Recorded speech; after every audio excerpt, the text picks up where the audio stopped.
Χρόνια πολλά, καλή χρονιά, υγεία και τα καλύτερα για όλους για το 2016. Επιτρέψτε μου 2-3 σκέψεις να καταθέσω. Βρισκόμαστε σε μια κρίσιμη κοινωνικά, πολιτικά και ιστορικά στιγμή. Βρισκόμαστε σε μια στιγμή όπου ζούμε τους συγκλονισμούς ενός θανάτου και τις οδύνες ενός τοκετού.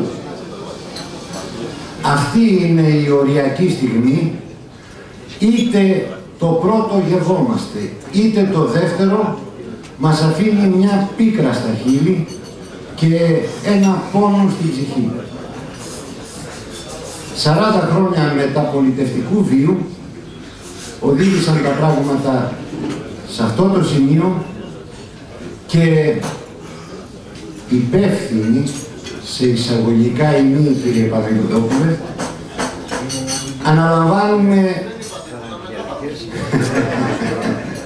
αναλαμβάνουμε λοιπόν τις συλλογικές τύχες αυτού του τόπου με κάθε οδύνη μιας άδειλης γένας.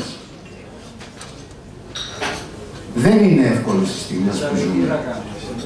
Όλοι βιώνουμε μια κατάσταση ολοκληρωτικά ή περίπου αδιέξοδη.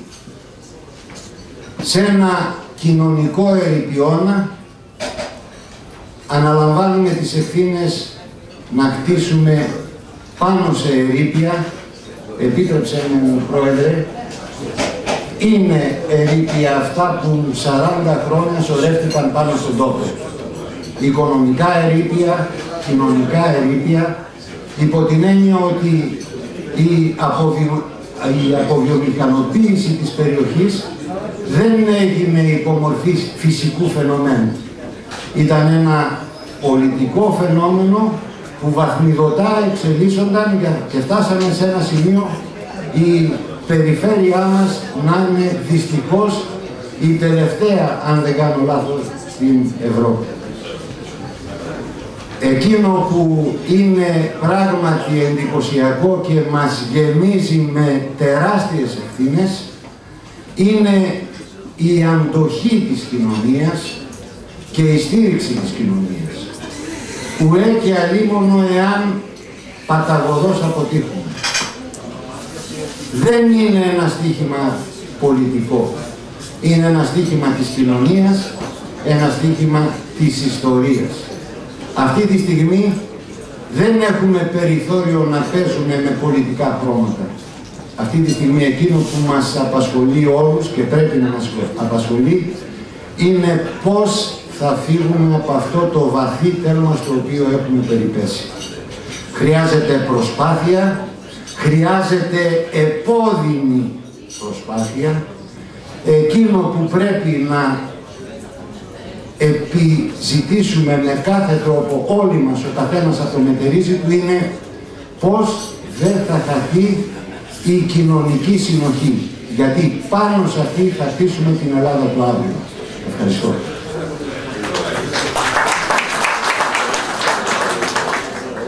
Μάλιστα να είναι μια καλή και καλύτερη χρονιά από τις προηγούμενες. Θα ήθελα να πω στον φίλο μου τον Άγγελο ότι πριν τον δρόμο της αντιπαράθεσης υπάρχει ο δρόμος της συνεννόησης.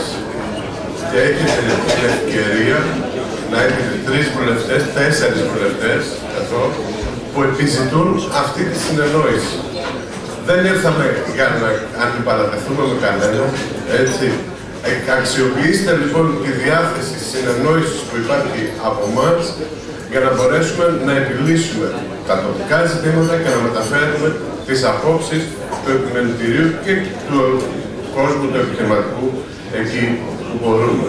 Άρα λοιπόν, πριν αντιπαρατεθούμε, προσπαθήσουμε αυτό. Και η δικιά μου η αντίδραση και η απεύθυνσή σου ήταν σε αυτό. Ότι πρώτα πρέπει να εξαντλήσουμε τα όρια της συνεννόησης και μετά να πάμε σε όποια αντιπαράθεση προκύψει από εκεί. Εύχομαι αυτή η χρονιά και εμείς τουλάχιστον να το προσπαθήσουμε να είναι η έναρξη μιας διαφορετικής πολιτικής ποινιάς, διαφορετικής οικονομικής πορείας για τον τόπο.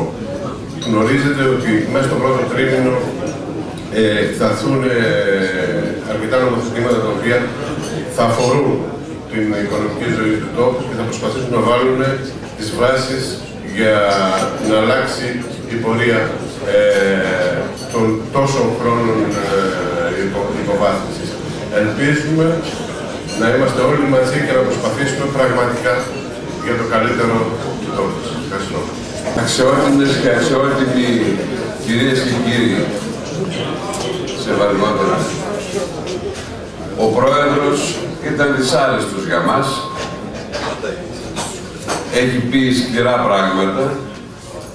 Εν πολλοίς είναι αληθή, όμως είμαι βέβαιος ότι κανένας από τους παρευρισκόμενους δεν πιστεύει ότι η υπέτειος της καταστάσεως αυτής είναι ο ΣΥΡΙΖΑ. Όλα τα προβλήματα που περιγράψατε είναι προηγούμενα προβλήματα. Βέβαια, κατά την πρώτη περίοδο της διακυβέρνησης, υποσχεθήκαμε πολλά πράγματα. Δεσμευθήκαμε ότι θα ανατρέψουμε την δυσμενή κατάσταση. Δεν το καταρθώσαμε, όχι με δική μας ευθύνη. Γνωρίζετε πολύ καλά πώς ήταν ο συσχετισμός δυνάμεων στην Ευρώπη. Πιστεύω όμως ότι το γεγονός ότι κρατήσαμε τη χώρα μας μέσα στην Ευρωζώνη οφείλεται σε εμάς, παρά το γεγονός ότι κρυώνιζαν την καρέκλα μας και υπονόμευαν τις διαπραγματεύσεις τα άλλα κόμματα.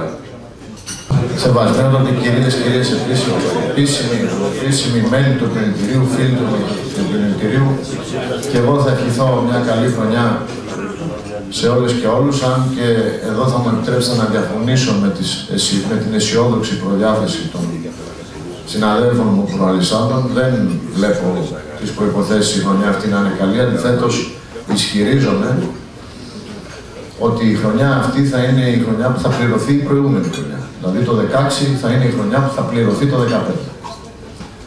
Πέρυσι τέτοια εποχή, θυμίζω, γιατί δεν είναι τόσο μακριά στον χρόνο απομακρυσμένα όλα αυτά, υπήρχε μια συγκροτημένη αισιοδοξία και ύστερα γίνανε αυτά που γίνανε και αλλάξαν αρκετά. Εσείς είστε άνθρωποι της αγοράς. Και εγώ έχω θητεύσει στην αγορά και στο ελεύθερο επάγγελμα και έχω μάθει να κρίνω και να κάνω τον απολογισμό μου όχι στη βάση των προθέσεων. Θεωρώ ότι οι προθέσεις όλων είναι αγαθές, αλλά των αποτελεσμάτων.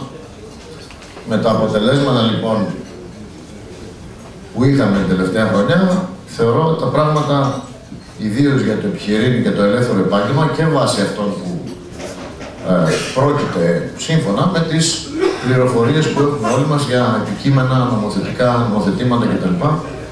Τα πράγματα θα είναι δύσκολα.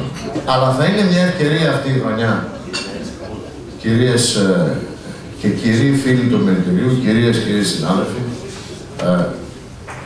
να επαναπροσδιοριστούμε και να ξαναγνωριστούμε μεταξύ μας και να ξεκαθαρίσουμε τα στοιχεία της ταυτότητάς μας, όπως τουλάχιστον θέλουμε να την παρουσιάσουμε στον κόσμο που μας κρίνει και μας αξιολογεί.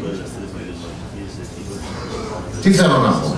Κύριε Πρόεδρε, όντως είχατε μιλήσει για ανεπιθύμητα πρόσωπα στους 4 βουλευτές της κυβερνητικής πλειοψηφίας πριν από 2 χρόνια, αν ψηφιζότανε μάλλον μία αρνητική για τους επιχειρηματίες διάταξη.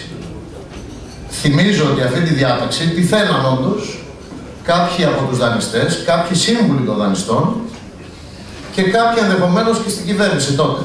Αλλά το ότι δεν πέρασε αυτή η διάταξη οφείλεται και στην παρέμβαση που κάναμε εμείς οι 4 που αν περνούσε θα ήμασταν ανεπιθύμητοι και άλλοι πολλοί συνάδελφοί μας οι οποίοι είδανε το δίκαιο του αιτήματος του δικού σας. Και κάναμε την παρέμβασή μας, συγκεντρώθηκαν οι υπογραφές τότε, γίνανε οι παραστάσεις, γίνανε τα διαβήματα διαμαρτυρίας και αυτή η διάταξη δεν πέρασε. Βέβαια, βαριά κουβέντα ήταν το ανεπιθύμητη. Εντάξει, αναρωτιέμαι ας πούμε τι θα μπορούσατε να πείτε αύριο αν περάσουν οι διατάξεις για τις αυξημένες εισφορές στους ελεύθερους επαγγελματίες. Έτσι. Και αναρωτιέμαι συγκριτικά στη ζυγαριά ποιο από τα δύο είναι περισσότερο ή λιγότερο επώδυνο ή ανώδυνο. Πέρυσι τέτοια εποχή, θυμάστε, συζητούσαμε για την υποχρεωτικότητα της συνδρομής στα επιμελητήρια. Πάλι ακούσαμε τα σχολιανά μας, αλλά και πάλι αυτό απετράπη. Διότι συγκεντρώθηκαν οι υπογραφές από βουλευτές της κυβερνητικής πλειοψηφίας και αποφεύθηκε και αυτό το δυσάρεστο που όντως θα διακινδύνευε την βιωσιμότητα των επιμελητηρίων. Αν ξαφνικά η συνδρομή δεν έπαβε να είναι υποχρεωτική για όλους. Αλλά πάλι γίνανε οι παρεμβάσεις και σώθηκε το πράγμα.